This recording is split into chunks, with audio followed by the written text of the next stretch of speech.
مطلب ایک طرف سخت قوانین اور دوسری طرف جنگی حالات. پھر بھی دستاویزات کے مطابق ایک آخری کوشش کے طور پر اولیو برانچ پٹیشن بھیجی گئی تھی تاکہ کنگ جارج کو منایا جا سکے. بھیجی تو گئی تھی، لیکن اس سے پہلے کہ وہ پٹیشن بادشاہ تک پہنچتی، بنکر ہل کی جنگ کی خون آلود خبر لندن پہنچ گئی. ہاں، اور وہاں سے واپس آنے والے زخمی سپاہیوں نے تو لندن پہنچ کر حالات کو مزید سنگین کر دیا ہوگا. بالکل، ایسا لگتا ہے کہ وقت کی اس تاخیر نے جنگ کو ایسی حیثیت دے دی تھی جسے بدلنا ناممکن ہو چکا تھا. سیاسی کوششیں تو مکمل دم توڑ چکی تھیں. تو آخری فیصلہ اب میدان جنگ میں ہی ہونا تھا، جو کہ بوسٹن میں ہوا. اچھا، بوسٹن کا جغرافیہ بھی تو اس جنگ میں بہت اہم کردار ادا کر رہا تھا نا؟ بہت اہم. بوسٹن ایک جزیرہ نما شہر تھا، یعنی ایک پیننسولا، جہاں زمین کے راستے داخلہ انتہائی محدود تھا. جون 1775 میں جنرل تھامس گیج کے قریب 6000 انتہائی تربیت یافتہ برٹش سپاہی شہر کے اندر محصور تھے. 6000 سپاہی شہر کے اندر پھنسے ہوئے تھے، اور باہر کون تھا؟ شہر کے باہر 15,000 نیو انگلینڈ ملیشیا نے انہیں گھیرے میں لیا ہوا تھا. یہ ملیشیا آرٹیمس وارڈ کی قیادت میں تھی. 15,000؟ لیکن یہ تو بے قاعدہ رضاکار تھے نا، جن کے پاس نہ تو جنگی تربیت تھی اور نہ ہی مناسب ہتھیار. ہاں، لیکن انہوں نے چارلز ٹاؤن پیننسولا کے آس پاس، خاص طور پہ بریڈز ہل پر، مٹی اور لکڑی کی ایسی مضبوط قلعے بندی کر لی تھی کہ وہاں سے ان کی توپیں ہاربر میں موجود برٹش جہازوں کو آسانی سے نشانہ بنا سکتی تھی. زبردست. مطلب دنیا کی سب سے بہترین اور منظم فوج مٹی اور لکڑی کی دیواروں کے پیچھے چھپے بے قاعدہ کسانوں اور رضاکاروں کے گھیرے میں تھی. اور یہاں جنرل گیج نے ایک ایسا فیصلہ کیا جو سننے میں بھی انتہائی ہیبتناک لگتا ہے. واقعی ہیبتناک تھا. انہوں نے جنرل ہاؤ کو حکم دیا کہ وہ بریڈز ہل پر 2500 فوجیوں کے ساتھ بالکل سامنے سے حملہ کرے. سامنے سے، ایک پہاڑی پر. آخر انہیں ایسا کیوں لگا کہ ان کے سپاہی کھلی زمین پر چڑھائی کر کے بچ جائیں گے؟ اس کے پیچھے برطانوی افسران کا ایک گہرا غمنڈ اور مکمل غلط اندازہ تھا. ان کا خیال تھا کہ یہ جو بے قاعدہ عام لوگ ہیں، یہ دنیا کی سب سے طاقتور فوج کو سامنے آتا دیکھ کر ہی بھاگ کھڑے ہوں گے. اچھا، یعنی ان کا خیال تھا کہ بس ڈر جائیں گے؟ ہاں، انہیں لگتا تھا کہ ایک جارحانہ حملہ ان باغیوں کے حوصلے پست کر دے گا. لیکن حقیقت اس کے بالکل برعکس نکلی. حملہ شروع ہوا اور ان بے قاعدہ رضاکاروں نے انتہائی صبر کا مظاہرہ کیا. میں نے پڑھا تھا کہ انہیں حکم تھا کہ جب تک دشمن اتنا قریب نہ آ جائے کہ ان کی آنکھوں کی سفیدی نظر آنے لگے، تب تک گولی نہ چلائی جائے. شاید اس لیے تاکہ گولہ بارود ضائع نہ ہو. بالکل یہی وجہ تھی. اور جب انہوں نے بالکل قریب سے شدید فائرنگ کی تو برٹش فوجیوں کی لاشیں بچھ گئی. اوہو، تاریخی دستاویزات میں جس خونریزی کا ذکر ہے وہ تو واقعی رونگٹے کھڑے کر دینے والی ہے. ایک کے بعد ایک 2 حملے مکمل ناکام ہوئے. ہاں، 2 حملے ناکام ہوئے. کچھ برٹش یونٹس نے تو اپنے آدھے سے زیادہ لوگ کھو دیے تھے.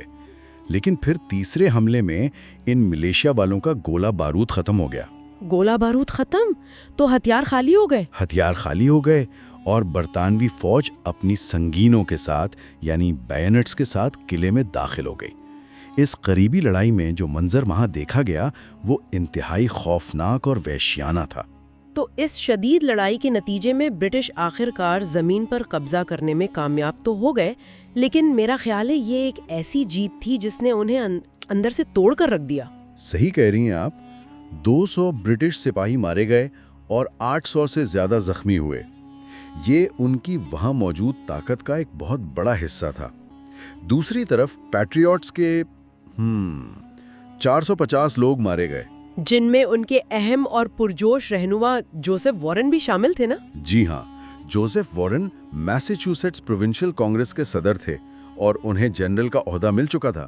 لیکن انہوں نے ضد کی تھی کہ وہ ایک عام سپاہی کے طور پر اس جنگ میں لڑیں گے، اور وہی لڑتے ہوئے انہوں نے اپنی جان دے دی. ہاں، اگر اس سارے منظر کو انسانی نفسیات کے پیمانے پر پرکھا جائے تو یہ ایک ایسی ہار تھی جس نے ہارنے والوں کو یہ احساس دلایا کہ دشمن ناقابل شکست نہیں ہے. بالکل، یہ ان کے لیے ہار ضرور تھی زمینی طور پر، لیکن نفسیاتی طور پر نہیں. یہ تو بالکل ایسا ہے جیسے کوئی عام سی کوشش کرنے والا کسی عظیم طاقت کے بالکل برابر آ کر کھڑا ہو جائے. بے شک زمین ان کے ہاتھ سے نکل گئی، لیکن انہیں اپنی طاقت کا اندازہ ہو گیا تھا۔ اچھا، اس نتیجے کی گہرائی کو جنرل سر ہنری کلنٹن کے ایک مشہور کال سے بہتر نہیں سمجھا جا سکتا۔ انہوں نے اس خونی مارکے کے بعد کہا تھا، اگر ایسی چند اور فتوحات مل گئیں تو امریکہ میں برٹش راج ختم ہو جائے گا۔ کیا بات ہے! مطلب جیتنے والا خود کہہ رہا ہے کہ ایسی جیت ہمیں تباہ کر دے گی۔ ان کا اشارہ اس بھاری نقصان کی طرف تھا جو جیتنے کے باوجود انہیں اٹھانا پڑا تھا۔ جی ہاں، اس ہار نے پیٹریٹس کے حوصلے کو ایسی بلندی دی جو کسی عام جیت سے بھی شاید نہ ملتی۔ انہیں معلوم ہو گیا کہ اگر ان کے پاس مناسب گولہ بارود اور تربیت ہوتی تو وہ برٹش آرمی کو مکمل شکست دے سکتے تھے۔ لیکن دیکھیں، ایک جذباتی بھیڑ اور تھوڑے سے گولہ بارود سے آدھی جنگ تو لڑی جا سکتی ہے، کسی عظیم سلطنت سے باقاعدہ جنگ تو نہیں جیتی جا سکتی نا۔ پیٹریٹس کو اب اندازہ ہو چکا تھا کہ انقلاب کے لیے محض غصہ کافی نہیں، ایک منظم فوج اور ایک عظیم لیڈر کی ضرورت ہے۔ اور یہی وہ لمحہ تھا جہاں تاریخ کے منظرنامے پر جارج واشنگٹن کی آمد ہوتی ہے۔ 2 جولائی 1775 کو جارج واشنگٹن بوسٹن کے باہر کیمبرج پہنچے تاکہ اس نئی کانٹیننٹل آرمی کی قیادت سنبھال سکیں۔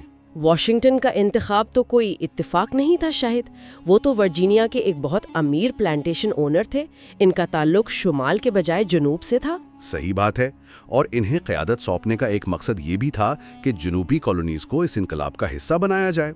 ان کے بارے میں کہا جاتا تھا کہ ان کے پاس ایک مخصوص مارشل ڈگنیٹی تھی، یعنی فوجی وقار۔ وہ اپنے قد و قامات اور برتاؤ سے کسی بھی مجمع میں ایک جنرل ہی نظر آتے تھے، لیکن جب انہوں نے آ کر حقیقت دیکھی تو حالات ان کے تصور سے بھی زیادہ خراب تھے شاید۔ خراب؟ دستاویزات کے مطابق یہ کوئی فوج تھی ہی نہیں، بلکہ ایک بکھری ہوئی دوستوں کی محفل تھی۔ سپاہی اپنے افسروں کے ساتھ ایسے پیش آتے تھے جیسے کوئی ڈسپلن نام کی چیز ہی نہ ہو۔ اوہو! اور گولہ بارود کا کیا حال تھا؟ گولہ بارود کی ایسی شدید قلت تھی کہ بعض اندازوں کے مطابق ہر سپاہی کے پاس فائر کرنے کے لیے صرف 9 راؤنڈ بچے تھے۔ صرف 9 راؤنڈ؟ اور ایک دشمن ایسی طاقتور فوج! لیکن رکیے، اس سب کے باوجود انہیں ایک ایسی آفت کا سامنا تھا جس کے سامنے دشمن کی گولی بھی شاید کم خطرناک لگتی۔ میرا مطلب ہے چیچک، یعنی اسمال پاکس کی وبا نے کیمپ میں ڈیرے ڈال دیے تھے۔ یہ بہت بڑا مسئلہ تھا۔ چیچک اس وقت کی دنیا کی سب سے خوفناک اور جان لیوا بیماریوں میں سے ایک تھی، اور سب سے بڑا مسئلہ یہ تھا کہ برطانوی فوج میں زیادہ تر لوگ اس بیماری سے یورپ میں پہلے ہی گزر چکے تھے۔ تو ان میں اس بیماری کے خلاف امیونٹی تھی؟ جی، ان میں امیونٹی تھی، لیکن امریکن سپاہی جو مختلف گاؤں اور دیہاتوں سے آئے تھے، ان کے جسم اس وبا کا سامنا کرنے کے لیے بالکل تیار نہیں تھے۔ واشنگٹن کے سامنے تو مکمل تباہی کا خطرہ منڈلا رہا تھا۔ تو اس بحران سے نکلنے کے لیے انہوں نے کیا کیا؟ انہوں نے ایک ایسا فیصلہ کیا جو اس پوری جدوجہد کا سب سے خطرناک قدم ثابت ہوا۔ انہوں نے پوری فوج کو چیچک کے ٹیکے یعنی انوکولیشن لگوانے کا حکم دیا، جسے اس وقت ویریولیشن بھی کہا جاتا تھا۔ ایک سیکنڈ، یہ بات پوری طرح سمجھ نہیں آئی۔ اس زمانے میں انوکولیشن کا مطلب آج کل جیسی کوئی محفوظ ویکسین تو نہیں تھی نا؟ نہیں، بالکل نہیں۔ موت کا کھیل کھیلنے والی بات لگتی ہے۔ خطرناک جوا تھا یہ۔ اگر وائرس کیمپ میں بے قابو ہو جاتا تو سپاہیوں کی موت بغیر کسی جنگ کی ہی ہو جاتی، لیکن یہ جوا اس حالات کی مجبوری اور ان کی طبی تہذیب کا نتیجہ تھا۔ تو کیا واشنگٹن جانتے تھے کہ یہ وائریولیشن خطرناک ہے اور اس سے کچھ سپاہیوں کی جان جا سکتی ہے؟ بالکل جانتے تھے، اور انہیں ہفتوں تک کوارنٹین میں بھی رکھنا پڑے گا یہ بھی پتا تھا، لیکن ان کا جنگی تجزیہ یہ تھا کہ اگر بیماری قدرتی طور پر پھیلی تو پوری فوج کا نام و نشان مٹ جائے گا۔ صحیح ہے، اور انہوں نے اس خطرے کو انتہائی خفیہ طریقے سے انجام دیا ہوگا تاکہ برطانوی فوج کو اس حالت کا پتہ نہ چل سکے۔ ہاں، اور اس ایک طبی فیصلے نے ان کی فوج کو اس بیماری سے بچا لیا جو شاید برطانوی گولیوں سے زیادہ بڑی تعداد میں لوگ مار دیتی۔ دوسری طرف برطانوی فوج کا حال برا تھا۔ جو بوسٹن کے اندر گھرے ہوئے تھے وہ بھوک اور مختلف وباؤں کا شکار ہو رہے تھے، کیونکہ ان کی سپلائی لائن سمندر کے راستے 3000 میل لمبی تھیں اور تازہ کھانا پہنچنا ناممکن ہوتا جا رہا تھا ان کے لیے۔ واقعی ایک چھوٹے سے طبی فیصلے نے جنگی حکمت عملی کی بنیاد کو ہلا دیا۔ بالکل، اور اس سفر میں واشنگٹن اکیلے نہیں تھے۔ ان کے ساتھ نتھانیل گرین اور چارلز لی جیسے مختلف مزاج کے جنرلز بھی تھے. لیکن دیکھیں، جب شمال میں واشنگٹن ایک فوج کھڑی کرنے، بیماری سے لڑنے اور ڈسپلن قائم کرنے کی جدوجہد میں مصروف تھے، تو جنوب میں کچھ اور ہی پک رہا تھا. جی بالکل. اسی وقت جنوب میں ایک ایسی چال چلی گئی جس نے پورے معاشی اور سماجی ڈھانچے کو جڑ سے اکھاڑ دیا. جنوبی کالونیز، خاص طور پر ورجینیا کی معاشیات کا مکمل انحصار ٹوبیکو یعنی تمباکو کی کھیتی اور غلاموں کی محنت پر تھا. ہاں، وہاں کے امیر زمیندار تو شروع میں مفاہمت کے حق میں تھے کیونکہ ان کا معاشی مفاد برطانیہ کے ساتھ جڑا ہوا تھا نا. صحیح بات ہے. لیکن نومبر 1775 میں ورجینیا کے برطانوی گورنر لارڈ ڈنمور نے ایک اعلان جاری کیا. ان کی اپنی طاقت خطرے میں تھی، اس لیے انہوں نے اپنی بچی کچی حکومت کو بچانے کے لیے ایک انتہائی خطرناک فوجی قدم اٹھایا. کیا قدم اٹھایا؟ ڈنمور نے اعلان کیا کہ جو غلام اپنے باغی مالکوں یعنی پیٹریوٹس کو چھوڑ کر برطانوی فوج کا ساتھ دیں گے انہیں مکمل آزادی دی جائے گی. انہوں نے باقاعدہ ایک رائل ایتھوپین ریجیمنٹ بنائی جس میں دیکھتے ہی دیکھتے ایک ہی مہینے میں 300 غلام شامل ہو گئے. اوہو، اس ایک قدم نے تو آگ لگا دی ہوگی. جنوبی زمینداروں کو خوفزدہ کر دیا گیا ہوگا کہ یہ صرف ان کی جائیداد کا نقصان نہیں بلکہ ایک مکمل سماجی بغاوت یعنی سلیو اپ رائزنگ کا اشارہ ہے. بالکل ایسا ہی ہوا. لیکن یہاں ایک بہت ہی عجیب اور شدید تضاد نظر آتا ہے جو تحقیق کرنے والوں کو بھی حیران کر دیتا ہے. انقلاب کے یہ رہنما آزادی، انسانی حقوق اور ناانصافی کے خلاف بغاوت کے نعرے لگا رہے تھے، لیکن جب وہی آزادی ان کے اپنے غلاموں کو ملنے لگی تو انہوں نے اسے قانون کی خلاف ورزی اور انسانیت کے خلاف جرم قرار دے دیا. ہاں، یہ انقلاب کی تاریخ کا سب سے گہرا تضاد ہے، ایک بڑا کانٹرڈکشن. آزادی کا وہ نظام جس کے بارے میں پیٹریوٹس بات کرتے تھے، اس میں ان غلاموں کے لیے تو کوئی جگہ تصور ہی نہیں کی گئی تھی. یعنی ان کے مطابق آزادی صرف سماجی طبقے کے اوپر بیٹھے اشخاص کا حق تھا. صحیح کہا. دوسری طرف ڈنمور کا فیصلہ بھی کوئی انسانی حقوق کی فکر پر مبنی نہیں تھا. وہ تو محض ایک فوجی چال تھی دشمن کو معاشی طور پر نقصان پہنچانے کی. پر اس فوجی چال نے برطانوی حکومت کے خلاف ایسی نفرت بھڑکا دی جس نے ان جنوبی زمینداروں کو بھی برطانیہ کا جانی دشمن بنا دیا جو کل تک غیر جانبدار تھے. بالکل. ڈنمور کے اس فیصلے کے نتیجے میں حالات اس قدر کشیدہ ہوئے کہ نیو ایئرز ڈے پر نارفولک جیسا اہم اور بڑا شہر جل کر راکھ ہو گیا. جنوب میں جلتے ہوئے شہر اور دھواں، اور واپس شمال کی طرف جائیں تو برفیلی سردیاں اور ٹوٹتے ہوئے حوصلے. 1775 کا آخر آ چکا تھا اور انقلاب اس وقت اپنے سب سے نازک بلکہ کہوں تو موت کے موڑ پر تھا.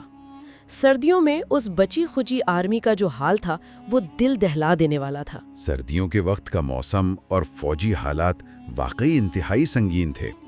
سپاہیوں کے پاس کھانا پکانے اور خود کو گرم رکھنے کے لیے لکڑی تک نہیں بچی تھی.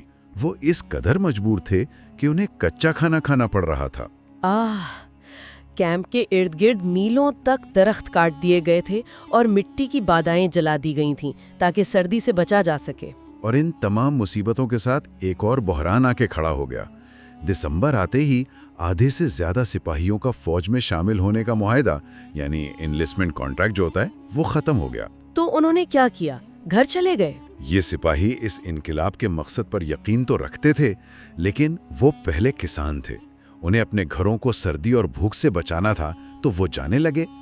ادے اسے کسی ڈوبتے ہوئے جہاز کی مثال سے سمجھایا جائے تو یہ ویسا منظر تھا جہاں جہاز طوفان میں گھرا ہو اور اچانک آدھے ملا یہ کہہ دیں کہ ہماری ڈیوٹی کا وقت ختم ہو گیا ہے اور وہ لائف بوٹس لے کر گھر چلتے بنے اور کپتان اکیلے طوفان کا سامنا کر رہا ہو. بالکل ایسی حالت تھی واشنگٹن کی. واشنگٹن افسروں کے ساتھ مل کر منتیں کرتے رہے، ترانے سنائے گئے، لیکن سپاہی اپنا سامان اور ہتھیار اٹھا کر واپس گھر چلتے بنے. دستاویزات بتاتی ہیں کہ واشنگٹن کے پاس 15,000 سے گھٹ کر صرف تقریباً 9,000 لوگ بچ گئے تھے. سب کچھ بکھر رہا تھا. ان انتہائی مایوس کن حالات میں جب انقلاب کی موت واقع ہونے ہی والی تھی، سمندر پار سے ایک ایسی خبر آئی جس نے مردہ جسموں میں واپس جان ڈال دی. ہاں، اور وہ خبر کنگ جارج کی اس تقریر کی تھی جو انہوں نے پارلیمنٹ میں کی تھی. بادشاہ نے عوام کے معاشی حالات یا ان کے غصے کو سمجھنے کے بجائے امریکن کالونیز کی ان تمام کوششوں کو ایک مجرمہ سازش یعنی کرمنل کانسپریسی قرار دے دیا۔ اوہو، انہوں نے واضح کر دیا کہ انقلابیوں کو پھانسی کی سزا دی جائے گی، اور وعدہ کیا کہ وہ پوری فوجی طاقت استعمال کر کے اس بغاوت کو ہمیشہ کے لیے کچل دیں گے۔ تو اصل میں اس بادشاہ کے غصے نے وہ کام کر دیا جو شاید پیٹریٹس کی اپنی تقریریں اور واشنگٹن کی منتیں نہیں کر پا رہی تھیں۔ صحیح پکڑا آپ نے۔ جن لوگوں کے دلوں میں ابھی بھی مفاہمت کی آخری اور بجھتی ہوئی امید باقی تھی، کنگ جارج کی اس تقریر نے اس امید پر مکمل پانی پھیر دیا۔ جیسے جنرل نتھینیل گرین اور خود واشنگٹن، جو واقعی اب تک شاید اس کشمکش میں تھے کہ کوئی درمیانی راستہ نکل آئے، اب اس تقریر کے بعد واضح طور پر آزادی کا فیصلہ کر چکے تھے۔ یہ انسانی نفسیات کا ایک عجیب اور سچا پہلو ہے۔ بعض اوقات کسی کے دشمن کی طرف سے آنے والے سخت الفاظ ہی اسے سب سے بڑی طاقت اور سب سے واضح مقصد فراہم کر دیتے ہیں۔ اگر کنگ جارج تھوڑا نرم رویہ اپناتا یا حقائق کو بہتر انداز میں سمجھنے کی کوشش کرتا اور ان کی شکایتوں کا ازالہ کرتا تو شاید کہانی آج مختلف ہوتی۔ واقعی، لیکن بادشاہ کی اس دشمنی، بنکر ہل پر بہنے والے وحشیانہ خون اور ڈن مور کے اس فوجی اعلان نے مل کر ان تمام دلوں کو ایک کر دیا جو اس سے پہلے الگ الگ سمت میں سوچ رہے تھے۔ ان تمام بکھرے ہوئے واقعات نے مل کر ان بکھری ہوئی کالونیز کو مکمل آزادی کا آخری اور اٹل فیصلہ کرنے پر مجبور کر دیا۔ جب اس پورے سفر کا ایک ساتھ جائزہ لیا جاتا ہے تو ہر واقعہ دوسرے کے ساتھ کسی تگی ہوئی زنجیر کی طرح جڑا ہوا محسوس ہوتا ہے۔ پیغامات کی وہ مواصلاتی تاخیر جس نے صلح کے راستے بند کیے، بنکر ہل کی وہ بہادری جس نے ایک ہارتی ہوئی بے قاعدہ بھیڑ کو احساس دلایا کہ وہ دنیا کی سب سے عظیم فوج سے جیت سکتے ہیں۔ ہاں، اور واشنگٹن کی وہ حکمت عملی جس نے طبی فیصلوں کو جنگی ہتھیار بنایا اور چیچک پر قابو پایا۔ پھر آزادی کے مفہوم میں موجود وہ سماجیاتی تضاد جس نے پورے جنوب کو خوفزدہ کر کے انقلاب کا حصہ بنایا، اور آخر میں بادشاہ کی وہ غصے بھری تقریر جس نے اس بغاوت کو مکمل انقلاب میں بدل دیا۔ ان سب کڑیوں کو جوڑنے کے بعد ایک بہت ہی گہرا اور تھوڑا چبھتا ہوا سوال ذہن میں ابھرتا ہے، ایک ایسا سوال جس پر غور کرنا ضروری ہے۔ اگر شروعات میں کمیونیکیشن اتنی سست نہ ہوتی، اگر بادشاہ تک امریکہ کی اصلی حالت وقت پر پہنچ جاتی، تو کیا یہ انقلاب واقعی ایک نیا عظیم ملک بناتا، یا محض چند شکایتوں کے ازالے کے بعد قافلے واپس اپنی اپنی جگہ لوٹ جاتے؟ کیا یہ آزادی ایک پہلے سے طے شدہ حکمت عملی تھی، یا محض غلط فہمیوں، دشمنی اور بدقسمتی تاخیروں کا ایک حیران انگیز سلسلہ جس نے تاریخ کا رخ ہمیشہ کے لیے موڑ دیا؟ یہ ایک ایسا سوال ہے جو واقعی انسان کو لمبے عرصے تک سوچنے پر مجبور کر دیتا ہے۔